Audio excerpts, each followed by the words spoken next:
Oh God, this game is going on now. They will do so. Yep, they will play Brooklyn in Brooklyn, Philadelphia. And again, the Nets' magic number is 1 to secure that 6th seed. Yeah, this is not going over so well. This game has just been a massive failure.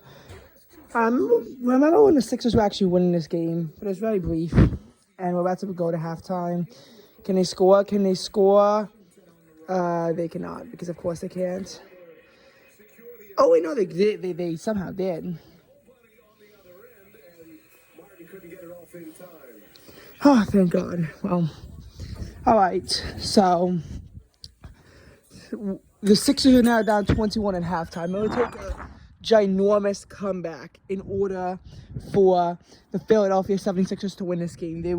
They're down 21 right now. I was watching the game. They're consistently down by like 15 or 17. Then all of a sudden they had a 25-point lead. This is not going so well for Joel Embiid. I mean, he literally had the greatest game of his life against the Boston Celtics. And now this? Like, what the hell is going on now? It's so frustrating as a Philadelphia fan when the one game I actually get to watch, the one primetime game I actually get to watch, the Philadelphia 76ers are getting blown out by the Miami Heat. Now, in case you're wondering, I want the Miami Heat to lose because they want the Brooklyn Nets to get the number 6 seed. They're going to be a lot easier for us to beat in the postseason. I was seeing on TV how the Philadelphia 76ers might literally sacrifice their game to the Brooklyn Nets just to give them the 6th seed because they're locked in number 3, so they have nothing to lose anyway. That's a possibility. And the Nets, their magic number is only 1. If the Heat lose one game or they win one game, they will make the number 6 seed, which is good news for the 76ers because seeing how the game's going, I think that if the Heat would have faced off against the 76ers, that the Miami Heat would actually beat the Philadelphia 76ers and leave them in a wild card round. This would be especially embarrassing because I think the Celtics are moving on and the Knicks, I think, will be beating the Cleveland Cavaliers. Cavaliers have never beat the Knicks in the postseason before, and this year, Knicks won 3 out of the 4 games against Cleveland. Meanwhile, as far as the Heat, so far, the Sixers have split the series with that 1-1. So the 76ers game right now is going quite terribly. But there is good news in sight for Philadelphia. This game, doesn't really matter that much. They're stuck in number 3 already. As far as baseball goes, Mets, Phillies, Orioles, they all postponed tonight because of the severe storms. It's windy and it's in the low 60s right now, but there isn't any precipitation. The storms seem to have largely died out. And a lot of people have criticized the decision to postpone because this turned out to really just be a big nothing. It was beautiful this afternoon with temperatures soaring up to 76 degrees, but there was also humidity mixed in. I was on a long walk and it got exhausting and hot. So I was actually stuck wearing short sleeves for the first time this season in New York. Now, having said all of that stuff, now what we have to talk about is the chemistry lab yesterday, because Myla and Lexi have been begging me for like the past 2 weeks for me to mention them in a YouTube video. So here is their chance. So before break, Mr. Adelberg decided to give us one last chemistry lab. It's going to be the first grade of the 4th quarter, and it's not due until the 18th of April. In this lab, what we had to do was measure reaction times. This has to do with the concept that I talked about of rate-determining step. And by increasing the concentration of IO3, what you do is because it's in the rate-determining step, if you add more of it, it'll speed up the reaction until it's no longer the rate-determining step. We even measured it. Number 1, we just didn't get the reaction. Number 2, it took 10 minutes and 7 seconds to react. But then slowly as we went down, it became, by 3 drops, it became about 3 minutes and 42 seconds. And eventually it just became less and less and less and less time. And by 9 drops, the reaction was done in under 25 seconds. It was amazing. So that was the point of the lab. For the first time in like ages, we actually had to write a lab conclusion for the slab. This is a slowed down reaction, so you actually get to see how it works in this case. All right. Speaking of the weather, I told you about how it hit 76 degrees. Maybe not in Plainview, but it didn't where I was walking out in Jericho, and even places further from Jericho, we walked far today. Record high of 79 tied in New York City. Newark broke the record at 81. JFK 74 was a record. And Islip, I don't know what they got. Oh, wait, no, I don't think they had a record. Actually, did Islip have a record? I think they did. But I don't know what they got to. Bridgeport, according to the NWS, just capped off at 61. I know that they got higher in the later afternoon hours, so it's probably not accurate, but they probably didn't break their record. Somehow LaGuardia 78 didn't break a record, but maybe they didn't, and I don't know. If you think about record highs in New York City proper, like Central Park itself being tied, this is only the second time of the year it's happened. First time being January 4th when it hit 66.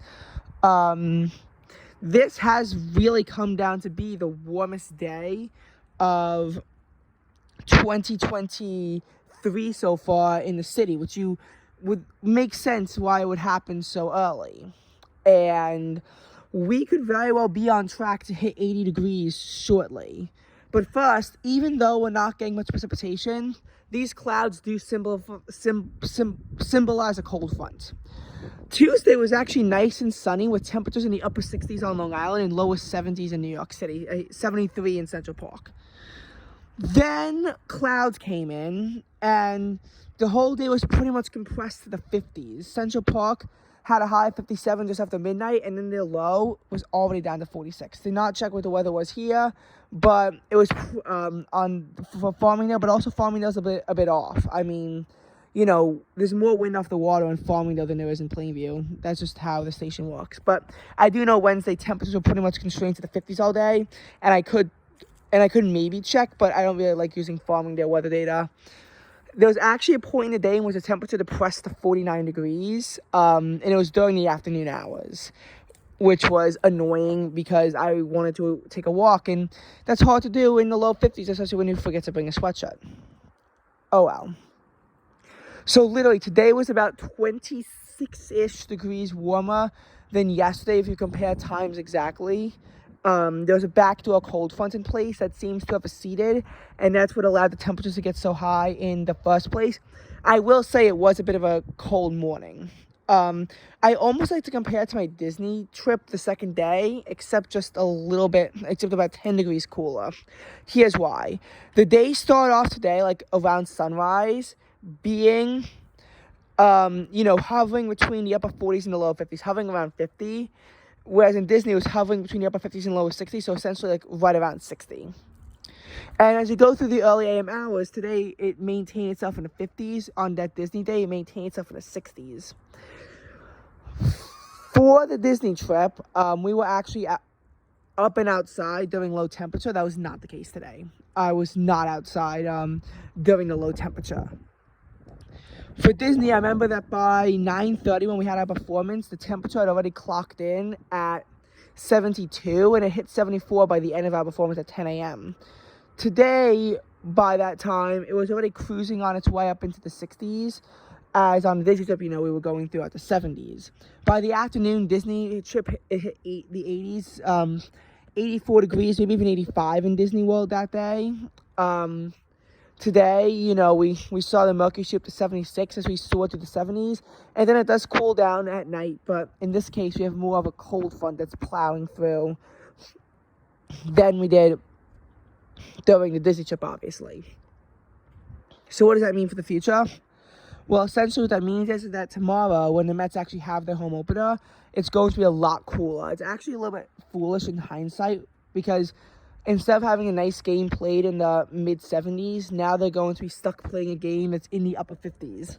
And that's the high tomorrow. Upper 50s, maybe low 60s will be squeaked out. It's not going to be that cool in the morning, but it will crash down to the low 40s by midnight. Temperatures are going to be hovering throughout the 30s. We could see some freezes. Some of the last freezes of the season are possible across parts along the island and the Hudson Valley, as temperatures do depress themselves into the mid-30s, even into the low 30s in some areas. Highs are going to struggle to hit 50 on Saturday, which feels so weird after today. And Sunday, again, it's also going to just barely about, like, maybe get into the mid-50s if we're lucky. After a morning low that, I mean, at least where I live, is going to be 33 degrees again. Monday, I go off to Connecticut. It's looking like it's going to start off in the 30s, actually, and then go into the 40s. It should finish off in the 50s. Danbury's going to be a little bit cooler than here because, of course, it is. Then the warmth really begins to plow up, and if we don't jinx it and everything goes according to plan and the weather doesn't screw us, we could literally have 81 degrees on Thursday and 80 degrees on Friday, the 13th and 14th. Now, I don't know if that's actually going to happen. It does seem a little bit too good to be true if we're actually going to make our way up into the 80s. Because hitting the 80s is just, it hasn't been happening a lot. And it happens in the city more often than it does here. Last year, it didn't hit 80 degrees until May 21st. So in 2021, the city hit 82, and so did Farmingdale on March 26th, although I think that we were personally capped off at 77. And then April 29th hit 85 in the city, suburbs neglected into the 70s. Hitting the 80s in suburbia in April is not that common, which is why it would be really cool, honestly, if we could just hit on the 80s. I mean, after this failure of a winter, I do kind of want this warm weather, and my whole perception of time of year has been a little bit distorted, especially after we were promised a below average March, and our March wound up instead being 1.8 degrees above average. So, again, this is just the daily update. And I did mention Myla and Lexi as promised in the chem lab. Lexi was actually the one who was being the timer. The dropper, and then we all took turns timing, except Ross, who was not allowed to time because we know how Ross times are.